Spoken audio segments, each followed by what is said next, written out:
Hello, and welcome back to the World of Wysteria. Today I will be reading Chapter 2. For those of you who may have visited the channel before, this is a revised reading given the poor audio quality of the first version.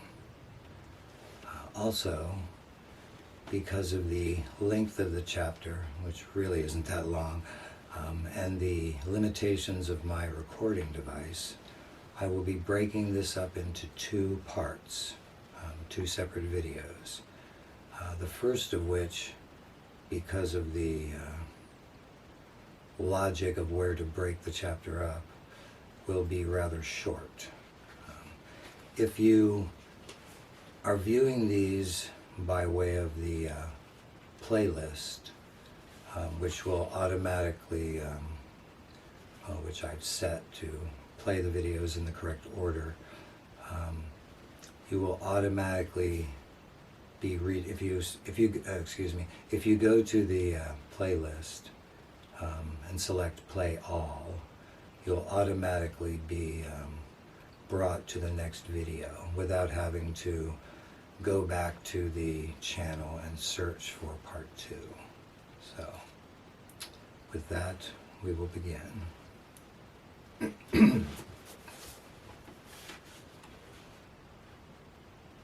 Wysteria, Chapter 2. Will awoke the next morning to the sound of his alarm. He reached over and silenced it, then laid his head back on the pillow. "Are you up, Will? I'm leaving now," he heard his mother call from downstairs. "Yes, Mom," he answered. "Did you finish?" she asked. "Yep, all done." "Congratulations. It must be a great feeling." "It sure is," he said. "Have a good day." After hearing the front door shut, Will propped himself up in bed. There was no rush to get up today. His paper was due by noon, and the campus was only a few minutes' walk from home. Not only was he done for the semester, as well as the school year, the coursework for his master's degree was finished. He now had only his thesis to write. Since he'd received a fellowship with a small stipend, he could concentrate on that project for the summer. He would also have time to help his mother with some work that needed to be done around the house. Will then remembered his dream. "That's right," he said. "That crazy dream." He closed his eyes and briefly ran through the sequence of events that had occurred last night. Unlike most dreams, he could recall everything in stunning detail, including the sense of complete freedom and happiness he'd felt there. What a strange and wonderful experience, he thought, smiling. Even if it never happens again, to have felt such absolute bliss, even for a moment. He considered himself very fortunate. Of course, he hoped it would happen again. Will had time to doze, but he was awake now and had gotten plenty of sleep. So he rolled out of bed, showered and dressed, then delivered his final assignment to his professor's office. He planned to give himself a week off before launching into his thesis, and since it was a beautiful day, he spent it outside, working in the yard. Every so often, thinking about his dream and wondering if he would ever return to that world.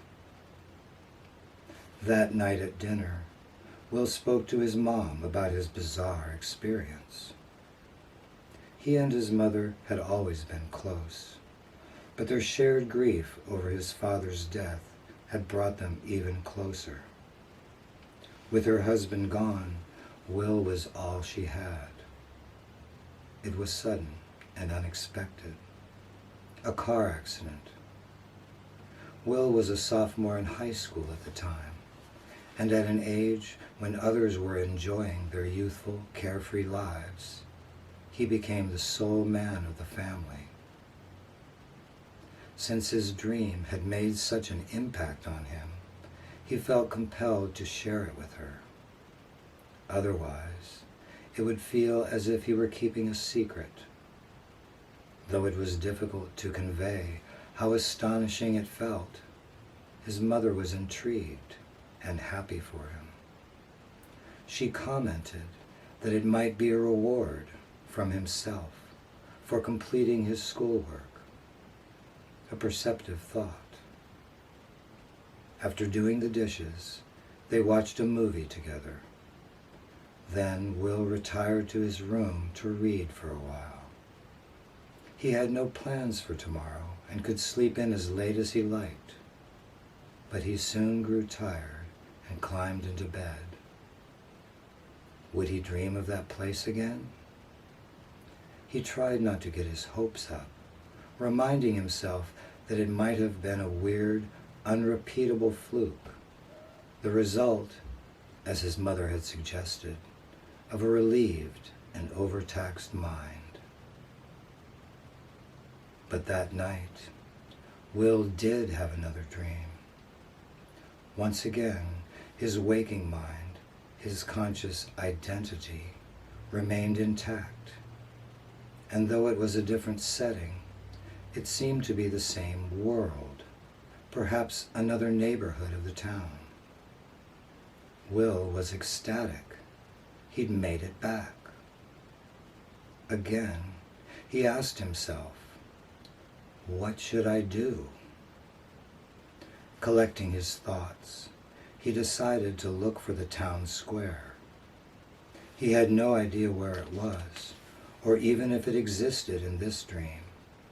But he began to walk, trusting that his instincts would take him in the right direction. For some time, hours it seemed, Will followed winding streets and alleyways, periodically encountering townspeople, who today acknowledged him as if he were one of them. He was beginning to wonder if he would ever find his way out of this maze, when he turned a corner, and there it was, ahead of him, the town square. He was approaching it from a different direction, but it was unmistakably the same place, for through the open gateway he saw the fountain. Though still some distance away, it was crystal clear, shining in the sunlight, its soothing sound calling to him. Will suddenly felt emotional, wistful, nostalgic. He wanted to run forward into the plaza, but felt frozen in his tracks. A lump formed in his throat, and he found he couldn't swallow. Then his vision began to blur. He was being pulled away, back to the waking world. And a moment later, he was lying in his room, staring into the darkness. In the morning, when Will first woke up, he felt disappointed. Yes, it was another magical waking dream, but it had ended too abruptly, before he could do anything. He'd spent all of his time there searching for the square. Then, however, he began to grasp the significance of this second visit. He'd found his way back. It wasn't a fluke. He now knew it was possible to return to that world. Throughout the day, like the day before, he wondered, will I have that dream again? But he was far more optimistic about the answer. He more than hoped. He now expected these dreams to continue. As Will slid under his sheets that night, he felt like a child on Christmas Eve, anxious to fall asleep, believing, though not knowing, that the thing he wants most will be among the presents under the tree in the morning. He was afraid his nervous excitement might hold sleep at bay, but it wasn't long before he drifted off.